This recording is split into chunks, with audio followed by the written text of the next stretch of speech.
राधे राधे दोस्तों, श्री बाके बिहारी की कृपा आप पर और आपके समस्त परिवार पर सदा बनी रहे। आज हम सुनेंगे कार्तिक पूर्णिमा व्रत कथा, जिसको सुनने मात्र से ही हमारी समस्त मनोकामनाएं पूर्ण होती हैं। पौराणिक कथा के अनुसार तारकासुर नाम का एक राक्षस था। उसके 3 पुत्र थे, तारकाक्ष, कमलाक्ष और विदुनमाली। भगवान शिव के बड़े पुत्र कार्तिकेय जी ने तारकासुर का वध किया। अपने पिता की मृत्यु की खबर सुनकर तीनों राक्षस बहुत दुखी हुए। तीनों ने मिलकर ब्रह्मा जी से वरदान मांगा और वरदान मांगने के लिए उन्होंने घोर तपस्या की।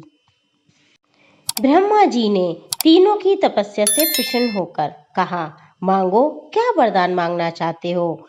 तीनों ने ब्रह्मा जी से अमर होने का वरदान मांगा, लेकिन ब्रह्मा जी बोले, नहीं, मैं आपको अमर होने का वरदान नहीं दे सकता, आप कोई दूसरा वरदान मांग लो। तीनों ने मिलकर थोड़ी देर सोचा और इस बार ब्रह्मा जी से 3 अलग नगरों का निर्माण करने को कहा, जिसमें बैठकर सारी पृथ्वी और आकाश में घूमा जा सके।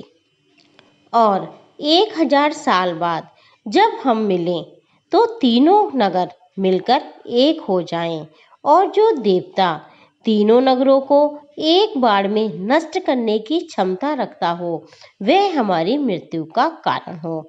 ये सुनकर ब्रह्मा जी ने उन्हें ये वरदान दे दिया।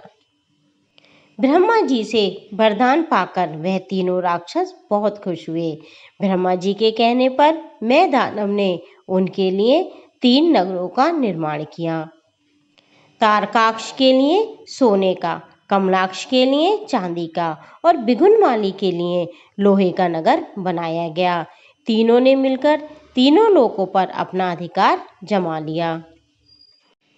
अब इंद्र देवता तीनों राक्षसों से भयभीत हुए और भगवान शंकर जी की शरण में गए। इंद्र की बात सुनकर भगवान शिव ने इन दानवों का नाश करने के लिए एक दिव्य रथ का निर्माण किया। इस दिव्य रथ की हर चीज देवताओं से बनी। चंद्रमा और सूर्य से पहिए बने। इंद्र और वरुण, यम और कुबेर रथ के 4 घोड़े बने। भगवान शिव स्वयं बाण बने और बाण की नोक बने अग्नि देव। इस दिव्य रथ पर सवार हुए खुद भगवान शिव जी। सभी देवताओं से बने इस रथ और तीनों भाइयों के बीच भयंकर युद्ध हुआ। जैसे ही ये तीनों और रथ एक सीध में आए, भगवान शिव ने बाण छोड़कर तीनों का वध कर दिया।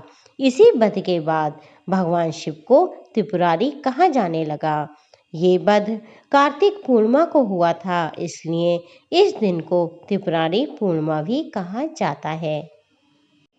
तो यह थी कार्तिक पूर्णिमा व्रत कथा। दोस्तों, ऐसी ही और कथा सुनने के लिए और मेरे चैनल से जुड़े रहने के लिए आप इसे लाइक करें, शेयर करें और अपने चैनल धर्म की यात्रा को सब्सक्राइब करें। बेल बटन को क्लिक करें ताकि जब भी मैं कोई ऐसी वीडियो अपलोड करूं तो उसका नोटिफिकेशन सबसे पहले आपको मिले। राधे राधे दोस्तों, आपका जीवन मंगलमय हो।